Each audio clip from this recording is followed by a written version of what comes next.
Saya gunakan art terpilih daripada Sharifah Fatimah Syed Zubir. Apa siapa mungkin sebab dia pun dah kita orang lama dalam art. Apa Dr. Zahid tahu pasal Sharifah Fatimah? Bismillahirrahmanirrahim. Terima kasih kepada... Kenal kan nama dia ni siapa? Tadi did you introduce yourself? Oh ya, tak ini dia. Introduce yourself. Sonok cakap dapat kawan ni. Ya, nama saya Razi Sabi'i, tapi most people orang nak tahu saya sebagai Merah Sidu. Sebab saya pakai nickname tu saya pakai masa saya aktif dalam forum dan sebagainya. Dan saya meminjam nama tok moyang dekat 1000 tahun dulu, itu je. So he got his name by heritage and inherit the proud of Merah Silu. Kebanggaan Merah Silu. Okey, saya boleh bercakap pasal Boleh. Fatimah Zuddin. Okey. Kalau orang art ni ada yang di sini ya, saya nak memperkenalkan sebahagian daripada pelajar-pelajar kita ni, dia bukannya semua majoring in art. Tapi mereka ambil kind of elective. Okey. Mereka ambil, dia ada beberapa sebab. Yang pertama minat, yang kedua terpaksa. Kalau tak ambil dia tak grad. Ya, kebanyakan mereka dah ada. Dan saya ingin memperkenalkan ada daripada pelajar aliran seni sendiri, majoring in arts. Kita ada juga daripada psikologis. Jadi kalau kita bercakap ni, dia study kita. Okay. Kemudian kita ada juga daripada pendidikan awal kanak-kanak. Kita ada daripada sains matematik. Kita ada daripada TESOL. Kita ada yang paling istimewa sekali, kita ada tahfiz dan qiraat. Ya. Apa ada whole course macam tu kan? Ya, mereka dah hafiz ataupun hafizah dan dia akan buat degree tahfiz dan qiraat di UPSI. UPSI adalah satu-satunya universiti yang menawarkan degree tahfiz dan qiraat yang pertama. Maksudnya dia orang come out daripada sekolah pondok dan sebagainya. Dia daripada diploma, daripada sekolah tahfiz dan sebagainya, dia datang sini untuk kita endorse. Kena ada SPM ke? Kalau macam tu. Sebenarnya tak ambil SPM lah, dia tak ambil SPM. Dia terus masuk ke ni kan, terus masuk ke apa ni yang macam tahfiz lah. Dia ada daripada kecil terus ni. Contoh saya bagi di sekolah menengah agama Putrajaya contoh mereka masuk sekolah akademik biasa tetapi mereka mengikuti tahfiz model ulul albab semua. Yang ini kita tengok kalau budak-budak tu form 2, form 3 dia dah hampir jadi hafiz dan hafizah. Hebat. Jadi kita ada dulu perjumpaan di KL untuk hafiz dan hafizah ni. We managed to comprise I think more than 23,000. Ini adalah yang saya rasakan untuk generasi kita di Malaysia. Jadi kesedaran terhadap masyarakat untuk menghantar anak-anaknya ke tahfiz tu memang tinggi. Kalau kita tengok di Taman Bahtera, di sini ada Taman Bahtera, most of the students, their parents are professional. So ini adalah antara halayak-halayak yang kita ada. Mereka mengambil kursus saya, iaitu Arts Management. Jadi apa yang kita buat hari ini, mereka kena dokumentasikan dan membuat apa kata orang report untuk dapat A. A kita bagi dah kan, tapi itulah. Okey, itu serba sedikit tentang crowd yang kita ada pada hari ini. Saya juga mengucapkan terima kasih kepada Sarang Rahab lah ya, kerana peserta hikmah lah, kerana kita kena ada satu badan ya untuk melestarikan bangsa kita. Yang dengan keadaan politik sekarang ni, kita bukan cakap soal politik dengan keadaan di mana kalau kita tidak mempertahankan martabat dan maruah kita, siapa lagi? Setuju. Kalau kita nak mengharapkan pihak-pihak lain untuk defend kita, saya rasa tidak ada. Jadi kesedaran inilah yang kita nak sebar luaskan kepada especially generasi-generasi cikgu ni. Sebab guru di Malaysia kita ada 400,000 lebih. Katakanlah separuh pun dah cukup, tak payah banyak. 50% of the crowd could deliver what is our intention, especially apabila hikmah yang kata orang dia kalau tak ada rasa tanggungjawab. Ini fardu kifayah kita sebenarnya ya. Kalau kita rasa tak ada, kita sendiri tak ada rasa tanggungjawab nak buat, kita nak mengharap siapa lagi? Kita tak boleh nak mengharapkan sikit-sikit kita harap kerajaan. Sikit-sikit kita harap kerajaan. Tak boleh kan? Jadi kesedaran itulah saya rasa boleh panggil ayah anda ke, kalau rasa nak muda panggil ke kanda merah itu kan. Nanti boleh jumpa dia, boleh ada banyak cerita. He has thousands of stories. Saya orang sejarah tapi tak boleh nak menandingi dari segi akar umbinya tentang banyak sejarah-sejarah yang saya rasakan perlu ditulis semula di Malaysia. Perlu ditulis semula. Arwah Khalid Saleh pun mengatakan bahawa even Sulalatus Salatin tu perlu ditulis semula sebab ia disusun oleh W.G. Shalabier. Ya, asalnya Tun Sri Nanang. Okey. Ini perkara-perkara yang harus generasi baru ni lihat, ya. Tapi kalau kita belajar bidang sains dan teknologi, tetapi kita juga perlu mengekalkan tradisi. Okey, tanpa membuang masa kita pergi kepada Sharifah Fatimah Zubir. Sharifah Fatimah Zubir ni kalau saya bagi kita nak address orang ni, dia kalaulah ada tokoh misalnya negarawan ke kan, dia lah sebabnya Sharifah Fatimah Zubir dia bukan sahaja menghasilkan karya-karya seni, dia adalah pakar sastra, ya. Dia juga menulis puisi saja. Kalau kita ingat belajar sejarah, masa kita nak memperjuangkan kemerdekaan, kita bergerak melalui medium ini. Kerana penjajah dia tidak faham tentang maksud-maksud tersirat, metafora, personifikasi yang ada di dalam penulisan-penulisan kitab-kitab Melayu. Ya? Dan sebab itu yang anda berada sekarang ni di institusi pengajian paling tua di Malaysia, ya, 1922. Walaupun sekarang dia orang faham proforma, dia orang tak faham kurikulum. Walaupun proformanya hanyalah menganyam bakul, ya, penjajah dia menetapkan this is only your level.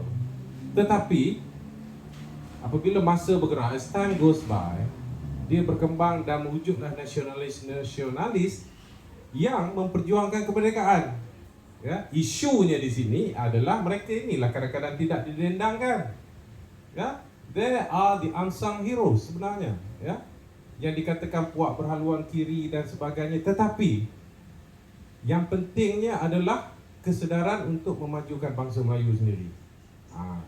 Jadi ini adalah bertepatan apabila hikmah himpunan kedaulatan Melayu Islam akhir zaman. Kalau kita dengar tu takut macam ni kan. Tetapi orang Parit kata the truth is bitter. Kebenaran itu pahit. Kebenaran itu pahit. Kalau kita tidak macam orang-orang macam Sharifah Fatimah Zubir ni tidak menyebarluaskan fahaman dari segi adab, tradisi bangsa Melayu, siapa lagi nak buat? Ya? Kalau habis ni golongan-golongan macam kami ni yang dah waktu maghrib isyak ni kan. Jadi kalau tak ada anak anda sekalian ni, siapa lagi? Ya. So di sini Sharifah Fatimah Zubir ni dia pernah buat solo exhibition. Ya, pameran solo dia di Galeri Ursi. Sekitar kalau tak silap saya sebelum pameran saya dalam 6 tahun yang lalu. Ya, dia buat pameran di situ, kita jemput dia. Dan orang-orang macam ni sampai dia kata tak apa, saya datang nanti. So kita ingat adalah driver bawa dia. Dia tahu dia nak naik ETS.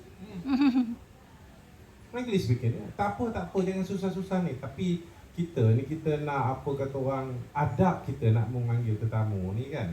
Kalau kita misalnya kita nak panggil orang bagi talk kat tempat kita siap lah. So kita ambil lah dia apa semua kan. Masa dia buat pameran itu, dia buat macam inilah, kita buat discussion kan. It's a very nice discussion daripada seorang yang mempunyai pengalaman dan kemahiran yang pelbagai dalam seni dan sastra. Saya tak pasti siapa yang akan menggantikan. Bukanlah kita minta dia pergi lapis. Siapa lagi kalau bukan generasi sekarang. Ada banyak di sini nanti ya, anak-anak sekalian akan jumpa. Ya, saya boleh sebutkan yang ramai yang ada ni, yang tokoh-tokoh kita yang ada belakang nanti, please address ni. Kita tak welcome dia lagi. So ini adalah yang kita panggil kelestariannya. Ya. So dari segi mungkin saya tak tahu dah pick up few works kan, tapi most of dia punya works tu Saya ada koleksi Oh, rokok. dah semua gaji dah. ada. Jadi Ah, tahu Kata. kita lah. Okey. Dia dah support tu kita. Kita seorang bocor lah.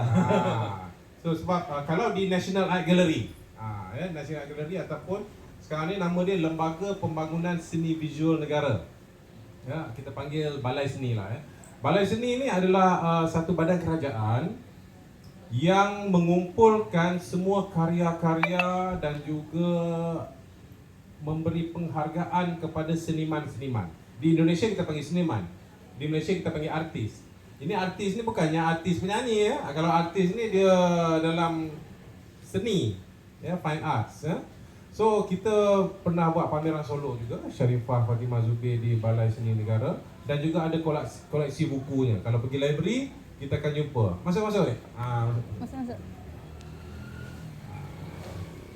Ini rehabilitation, sains sukan. Oh. Kalau sakit lutut, sakit apa dia kata boleh tukar. Tukar lutut dengan tempurung. Okey ya. Okey, balik kepada Sharifah Fatimah Zubir ya. Sharifah Fatimah Zubir ni adalah pakar rujuk. Okey. Pakar rujuk bukan sahaja dalam dunia seni visual. Ini kena ingat. Ya. Dia adalah pakar rujuk dalam budaya dan tradisi amalan peradaban orang Melayu. So itu sebagai saya bagi dia pengenalan ya. Di National Art Gallery biasanya kita sentiasa merujuk dia untuk perkembangan seni sezaman ataupun kita panggil contemporary.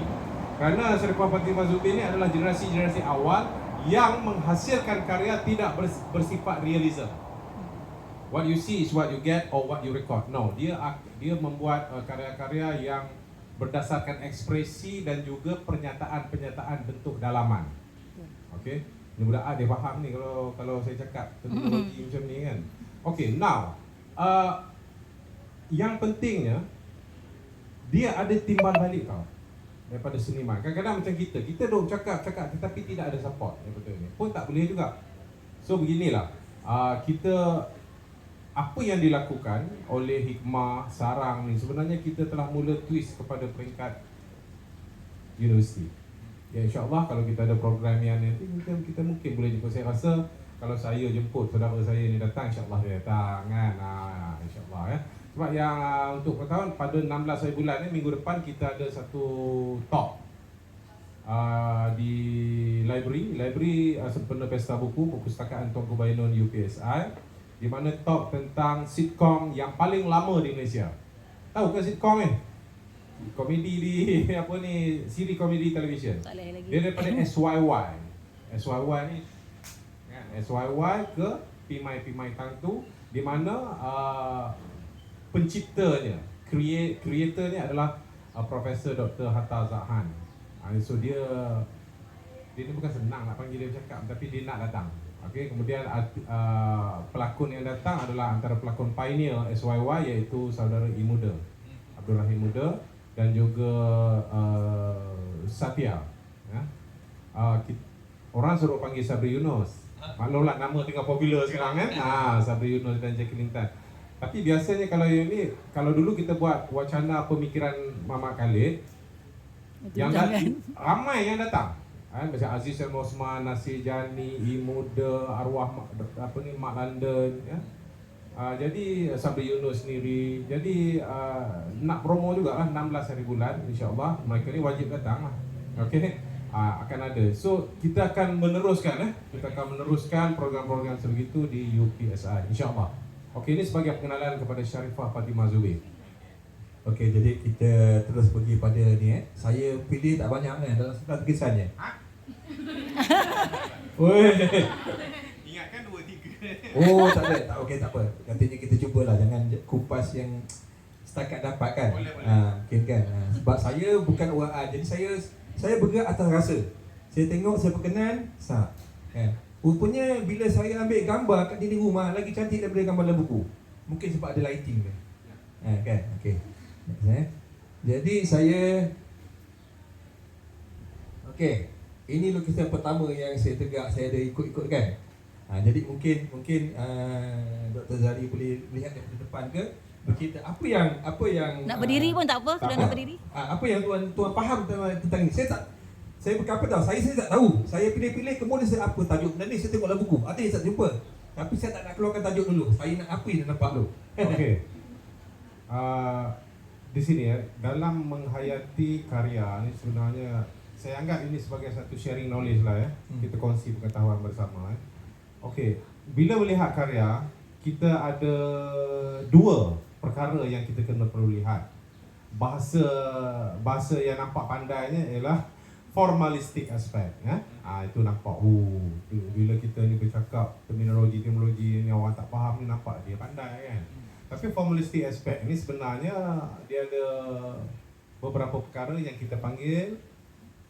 Dia nak tanya pelajar seni ni bagi dia orang ni. Okey juga. Tiba-tiba dia dah macam ya Allah kena tanya. Dalam kelas tak apa ni dekat dekat luar ni kalau kena tanya tak dapat jawab, saya selalu cakap student saya kalau dia orang tak dapat jawab, dia orang malu semangkuk. Saya malu 3 mangkuk.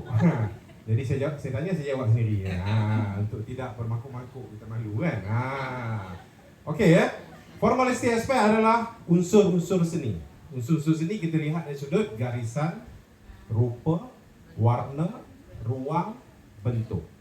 Ini perkara paling asas. Jadi, supaya apabila kita melihat karya seni, kita jangan tengok rasa tu penting. Saya akan cakap pasal bentuk dan isi, form and content. Rasa ni special. Sebab apa special? Saya akan cakap kemudian. Okey.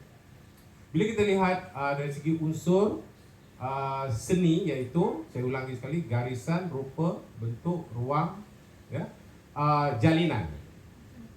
Yang pertama adalah warna. Warna di dalam karya orang Melayu, warna dia vibrant. Ya, ada yang warna mellow. Tetapi untuk yang ini kita panggil karya simbolism. Ya, karya simbolism kerana dia mengambil beberapa elemen daripada budaya tradisi kita sendiri, dipaparkan dan diberi bahasa yang nampak cerdik sikit lah, reconstruction ya, ataupun reconstruction. Ini kita buat semula pembinaan dalam bahasa-bahasa visual tu dari sudut komposisi. Okey, komposisi ini kena berdiri. Jadi bila berdiri macam ada politik pula kan. Okey. So, kalau kita lihat di situ, yang perkara pertama sekali yang kita kena tengok adalah subject matter. Subject matter cakap Melayu apa? Hal benda. Tu kalau jawab dia budak seni lah tu. Kalau budak Hafizah dia tak jawab. Okey ya. Hal benda tu apa benda yang dipaparkan? Itu perkara pertama yang kita tengok ya. Hal benda iaitu subject matter. Kenapa dia diletakkan di tengah? Kerana dia memberikan penegasan. Okey, penegasan adalah yang kedua. Yang pertama unsur seni, yang kedua adalah kita panggil prinsip-prinsip rekaan kan. Okey, dia ada penegasan, pergerakan, keseimbangan lagi, kontra, harmoni. Budak seni lah tu. Tak adalah malu sangat saya ni kan, dia orang boleh jawab. Okey, alright. Yang di sini adalah perlambangan identiti. Karya ini adalah antara karya awal beliau yang kalau kita tengok situ kan dia mempunyai simbol-simbol yang membawa kepada bukan saja tradisi tapi keagamaan. Ya, keagamaan dia zaman sekarang ni bukan kita tengok karya seni, ikutlah you nak interpret macam mana pun. Tetapi ini yang sahabat saya tadi berkata, iaitu apa yang dia rasa. Ni tahu tak, masyarakat timur khasnya orang Melayu, dia mempunyai nilai rasa yang tinggi. Ini kurniaan Tuhan. Saya bagi satu contoh. Kalau kita belajar muzik, orang Melayu kalau dia main piano macam P. Ramlee main piano, abang mamak kali, arwah mamak kali kita main piano, dia tak pakai note, betul tak? Tapi kalau kita, I'm not racist ya, kalau orang Cina dia main, dia mesti pakai notes. Dia main pakai music with notes is mathematics. Kira crochet berapa beat, semi crochet berapa, quaver berapa, semi quaver berapa. Maklumlah orang muzik. Okay. Tak dia kena matematik dan dia membaca note itu. Tetapi orang Melayu tapuk satu dia dengar. Betul tak? Bila dia dengar dan juga katakan dia main beberapa oktav lagu itu, dia datang daripada dalam. Saya pernah berjumpa dengan Datin Julia Chong. Datin Julia Chong ni di Sarawak. Dia ni kira orang refer dia lah pasal muzik klasik. Dia kata, I was so envy with Malay. Dia kata dia cemburu sangat dengan orang Melayu. Saya kata, why? You are a great piano player. Dia kata, because they can feel. Dia kata. Whereby ours is we learn and study and read the notes. Orang Melayu dia boleh feel. Kalau yang paling senang sekali kalau kita tengok sekarang lah ya, apa muzik kita kan, yang main ghazal, yang main gambus ya, yang keronco. Ada tak you tengok note depan tu? Kalau ada tu adalah pelajar-pelajar yang mengikuti kursus muzik secara formal. Tapi kalau orang lama tu kan, dia bawa violin dia tengok. Tunggu sebab dia melihat muzik itu. Dia bukan dengar aja, dia melihat. Terus dia masuk. And then it was blend nicely. Sama juga bila kita melihat ini, jadi rasa yang ada bila kita melihat, oh saya suka lah gambar dia tengok. Yang pertama dah settle, appreciation. Ini kita panggil apresiasi di dalam karya seni itu sendiri. Jadi di dalam karya seni ini selain daripada kita lihat formalistic aspect, kita lihat bentuk dan isi, form and content. Form and content itu yang pertama yang kita nak, rasa. Sebab rasa itu kalau ditulis, apa yang kita boleh tulis? Rasa itu tidak boleh ditulis. Kenikmatan kita mendengar puisi pantun Melayu itu tidak boleh ditulis. Saya rasa terhibur. Terhibur macam mana? Saya suka macam mana? Sebab itu dalam karya seni visual dia ada beberapa peringkat yang kita katakan, kita tengok, kita lihat dan kita pandang. Kita lihat dengan mata hati. Jadi mungkin yang you tengok tadi tu, I was so amazed with this all the carving, ada macam sejadah dekat situ sebab Sharifah Fatimah Zubir ni dia buat karya dia tidak meninggalkan nilai-nilai keislaman. Kerohanian. Ya. So itu yang saya boleh cerita sedikit pasal karya ini karya awal ini tahun 60-an. Ini karya lama dia. Tapi yang seronok nanti kalau ada nanti kita tengok karya expressionis dia. Itu lebih best lagi. So sedikit yang saya bagi tadi adalah asas-asas untuk kita menilai karya. Okey, seimbang. Bayangkan kalau yang subjek matter hal benda tu dia letak tepi nampak separuh. Dia dah lari dah daripada unsur-unsur formalistik. Yang ini, karya ini begitu tebal sekali unsur-unsur formalistik yang dihasilkan oleh artis. Inilah Sharifah Fatimah Zubir. Sekian untuk kali ini. Sekali. Duduk. Okay, terima kasih atas ulasan terhadap usaha pertama Okey, macam saya sendiri sebagai bukan orang art kan, first thing saya nampak ada bentuk macam mimbar masjid. Lepas tu, okey ni macam masjid, lepas tu ada peacock Okey ni saya ni. Dan memang tajuk dia Mother's Peacock 2007. So kita move to next one. Okey, masih lagi ada konsep lebih kurang sama. Ni saya ada dia masa ni saya ambil lukisan yang kat dinding, dia ada satu macam series ni sebenarnya. Kat rumah dia. Di rumah dia baru pindah rumah. Ke Beruntung. Dia Bukit Beruntung. Jadi dia pernah invite kita untuk housewarming. Lepas tu yang ni kemudian lah saya ambil bila tak ada orang. Housewarming sama orang. Tak ada kat balai Okey. Di balai kita buat conservation. Di balai kita buat pemeliharaan.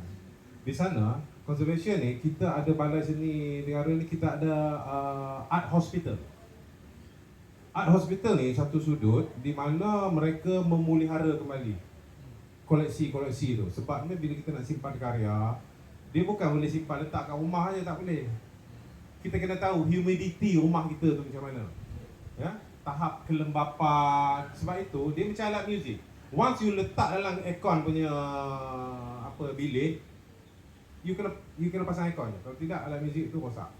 Dia sebab di Malaysia ni kita macam tadi kan, tadi snow turun kan. Jadi dia kelembapan ni tinggi kan, tengah hari nanti panas.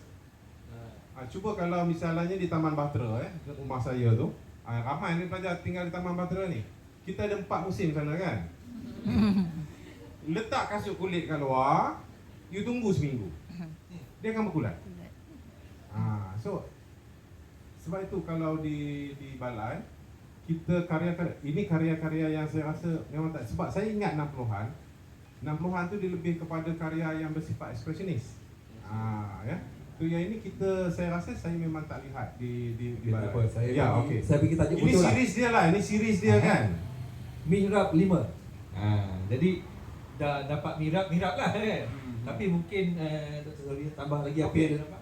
Sebagaimana yang saya katakan tadi, bahawa Sharifah Fatimah Zubir dengan usianya sekarang, Dan juga masa 2007 ni dia tahun 2090-an ni dia prolific tau. Dia banyak menghasilkan karya-karya seni visual dan juga penulisan. Okey, juga dari segi yang menariknya dulu Azhar Aziz tentang busana Melayu. Dan dia ni pun dulu kita berbincang pasal busana Melayu juga dengan dia. Sebab itu image yang dia ambil adalah berdasarkan kita punya Malaysia background. Ya, kalau mihrab, kalau kita tengok tajuk, jadi kita dah dapat satu gambaran apa yang dia nak sampaikan. Dan juga